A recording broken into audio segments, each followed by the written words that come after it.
On this episode of Redlit, don't mess with real Big Toby. Millions lost over a single flight. Shipyard Adventures EP. One idiot foreman. Don't mess with real Big Toby. It's been long enough and I doubt they're going to come after me, so here goes. I adopted a full-bred husky in the Pacific Northwest. We named him Toby, but after a while he developed the name Real Big Toby. He wasn't a huge husky or malamute, but boy did he look beautiful, and boy was his personality real big. He had one blue eye and one brown eye which never failed to trip people out.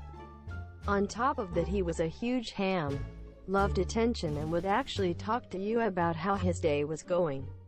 It got to the point where it was kind of stupid to put him on a leash. I would tell him to stay when I went into class, for example, and he'd be passed out or getting the chicks to scratch his belly when I came out. Every time. The dean of the college even knew him on a first-name basis and started to bring his dog into work. After watching Real Big Toby do his thing. At the time, I lived in a mountain town, attended college, and was an avid mountain biker, so having a dog that would happily and easily do 30 miles in a day was cool. He would follow us everywhere we went. My mountain bike was my only source of transportation, so we became very in tune with one another.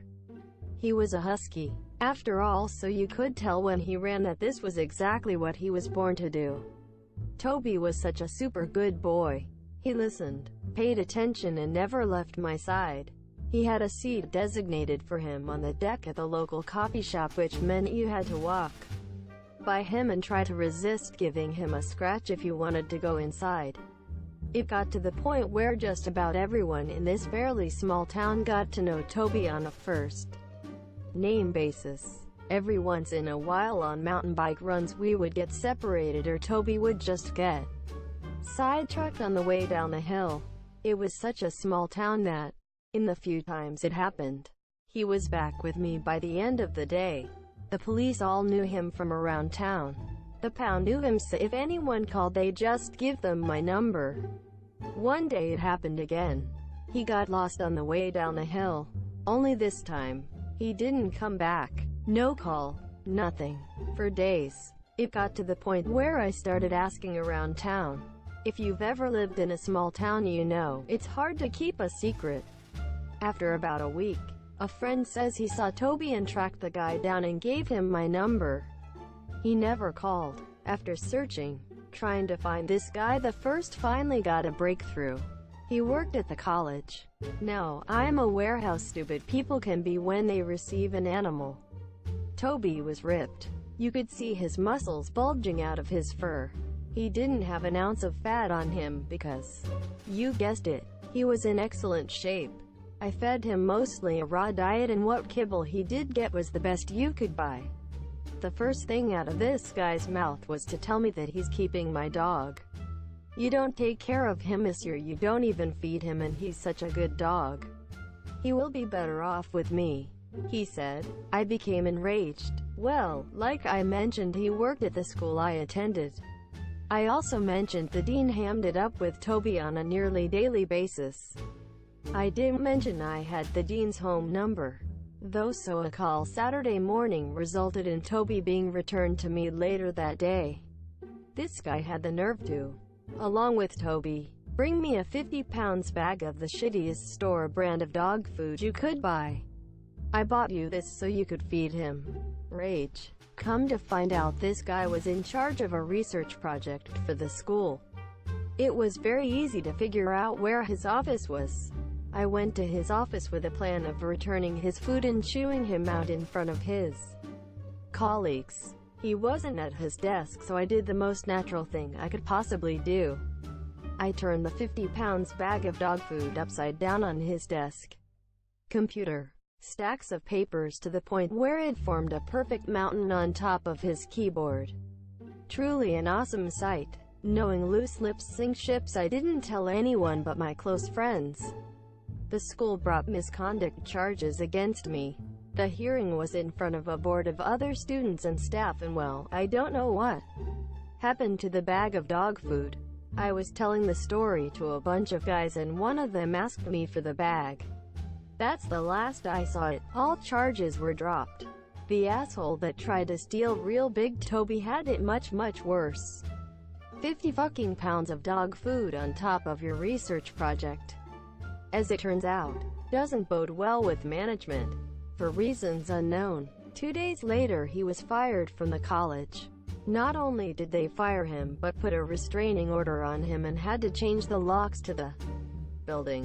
Don't mess with real Big Toby. Millions lost over a single flight.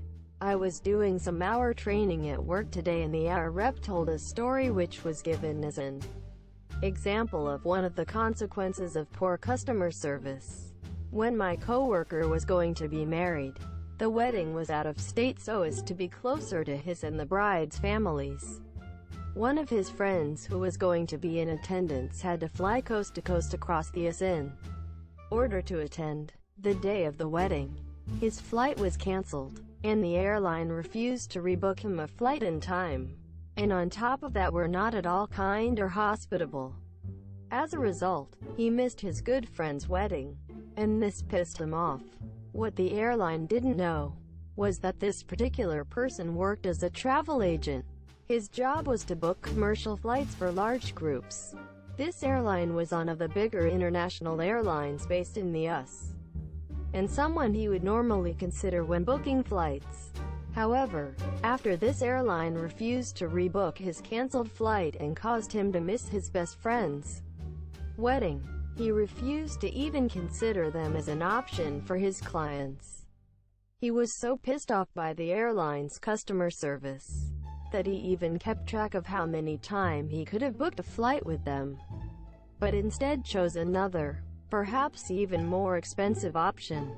Over the next couple of years, he cost the airline over $2 million in lost revenue because they were rude to him and refused to rebook his flight, causing him to miss his friend's wedding. Obligatory sorry for formatting. I'm on mobile. Shipyard Adventures EP. One idiot foreman. To those that have read about the little things I have posted, know that I am a computer tech that re-qualified myself as a welder. Better pay, worse hours, but I got to see half of Europe already in those paltry 4 years. Right now the team settled down in Germany's shipyards. As we move on, I will post those adventures I had while working abroad in chronological order.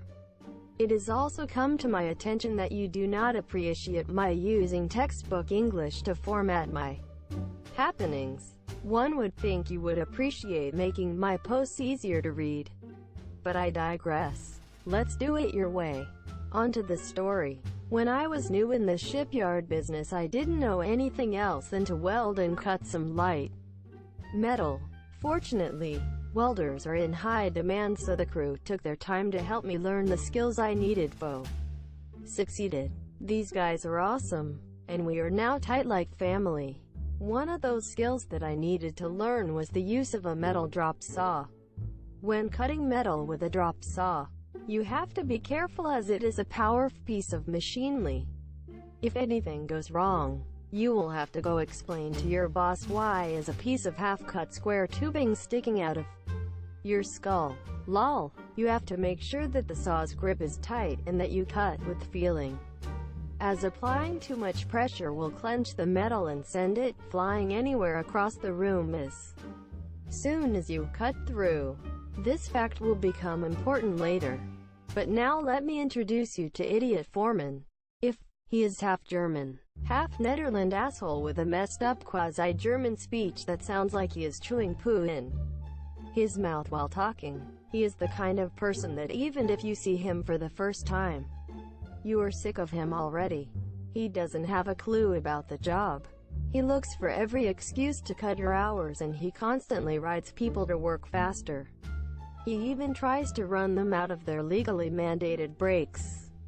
My boss is a subcontractor, which means we are all under his command. He leaves me personally alone, but he picks on my boss most of the time. One day he rode him so hard that he made a big mistake. Note at this time that the job requires artisan level of quality and it cannot be rushed. It forced my boss to rush it, and when he screwed up because of it, He cut 20 hours off our pay and divided it amongst us. The same evening we sat down, and the boss spent the entire evening cussing about him as your. After a few beers I said, "This cannot go on like this. He is gonna run us all out of the shipyard. Look, I know I am new, but I believe I can make him pay for this." Boss answered, "You can try, but he has the power to send you home if he wants to. You do it at your own responsibility." Quote, "I understand," I answered. I hatched an evil plan. Every time the if was around, I would go to the saw and intentionally goof off and slack off in order to get his attention. It went on for almost a week before he finally noticed me. Fondling around the saw, he storms towards me, speaking semi-coherent German. "What the hell are you blah blah around this saw? Boy, blah blah saw, blah blah cut faster." Quote, he hysterically pushes me away and at the same moment I loosen the slip on the saw's grip. The saw's grip is a screw mechanism with a slipping switch that lets you move the grip freely without having to turn the screw. My whole team is watching. Even the yard's nearby patrolling security guard comes to check out the commotion. If hysterically grabs a piece of square tubing, throws it on the table, makes 2 turns on the grip while being too rushed to notice the slip is loose. I duck. He jams the saw down really hard. It clamps down, and as soon as the cut is made, the cut piece is ejected into the right thigh of the observing security guy, and the long part is thrown out of the grip, right into If's face, knocking him on his ass, throwing his helmet off, breaking his safety glasses and hitting him on the nose just hard enough to make him bleed. An ambulance was called. It was delightful. The crew smirks like fat kids in a candy store. The aftermath was following. If was fined €1,000 for reckless endangerment by the shipyard. He was also cutting without a hot work permit for our area, which resulted in a 2-month ban from the shipyard with his pay docked. And to have his card reactivated, he would have to pay an additional €150 fee. The guys were delighted. Before that, they were wary of me, the new guy. But after that I was one of the Monsieur Saturday night. Drinks were all on them and we celebrated ourselves almost under the table.